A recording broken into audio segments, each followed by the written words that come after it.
Il faut que je vous raconte. Hier soir, avant d'aller me coucher, j'ai lu un texte de l'Évangile selon saint Luc. Celui où Jésus envoie 72 de ses disciples en mission sur les routes d'Israël. Et ce soir-là, quand je me suis endormi, je me suis mis à rêver. Dans mon rêve, je faisais partie des 72 disciples. Et j'étais là, à côté de Jésus. Quand Jésus nous a annoncé qu'il nous envoyait en mission, il nous a dit que la moisson est abondante, mais les ouvriers sont peu nombreux. Alors là, j'ai levé la main et je lui ai dit, Jésus, je suis pas un peu vieux pour partir en mission. Ma vie est faite. J'ai ma petite routine quotidienne. Je travaille fort. Je mérite d'avoir la paix. Et Jésus m'a répondu, tout le monde mérite d'avoir la paix profonde, la paix du cœur, ma paix. Mais j'ai trop peu de gens qui veulent travailler avec moi pour instaurer ma paix. J'ai besoin d'ouvriers. J'ai besoin de toi. Et dans mon rêve, Jésus continue en disant, je vous envoie comme des agneaux au milieu des loups. Alors j'ai dit à Jésus, des agneaux au milieu des loups, on n'a pas grand chance de survie, on va se faire manger tout rond. Et Jésus m'a répondu, fais-moi confiance. C'est quand tu es faible que tu es fort, parce que ta faiblesse te tourne vers moi. Puis tu sais bien que je ne te laisserai pas tomber.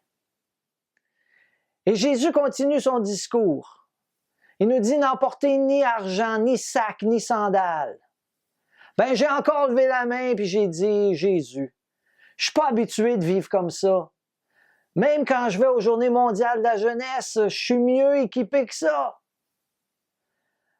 Jésus me regarde en souriant, puis me répond, fais-moi donc confiance. Ton salut n'est pas dans les choses matérielles ou dans ton confort. Ton salut est dans mon amour. Détache-toi de tes biens, puis attache-toi à mon amour, à ma parole qui sauve. Puis Jésus reprend ses consignes. Il nous dit, dans toute maison où vous entrerez, dites d'abord paix à cette maison. Et là, je lui réponds, Jésus, je vais avoir l'air un peu bizarre de dire paix à cette maison quand j'entre chez quelqu'un. Jésus me répond encore avec patience et douceur. Comprends-tu ce que je veux dire? Partout où tu vas, prie pour la paix. Prie pour que les gens reçoivent ma paix. Tu vas chez ton voisin, dans ton cœur, dis paix à cette maison. Tu vas visiter ta famille, dis Seigneur, que ta paix repose sur eux.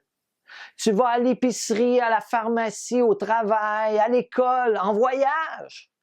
Dis dans ton cœur, paix à cet endroit, paix sur tous ceux que je rencontre, paix sur tous ceux que mon regard va croiser.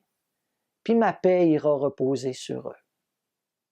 Puis Jésus rajoute en disant, et là, dites aux gens, le règne de Dieu est tout proche. Je lève encore ma main. Jésus, c'est quoi le règne de Dieu? Jésus me répond, tu vois comment je vis, tu écoutes ce que je dis, tu es témoin des gestes que je pose.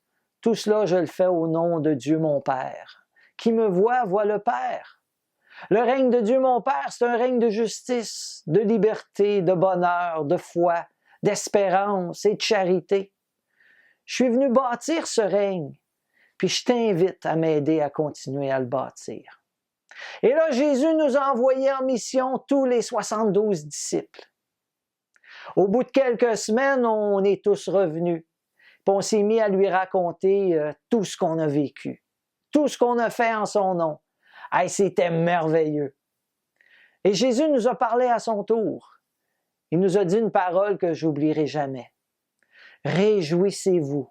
Réjouissez-vous, non pas des grandes choses que vous avez accomplies, mais réjouissez-vous parce que vos noms sont inscrits dans les cieux.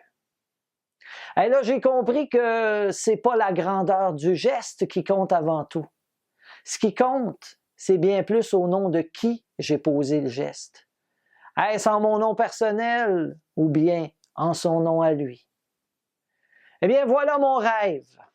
Un rêve qui, je l'espère, deviendra petit à petit une réalité dans ma propre vie. Et peut-être dans la vôtre aussi. Je l'espère et je vous le souhaite.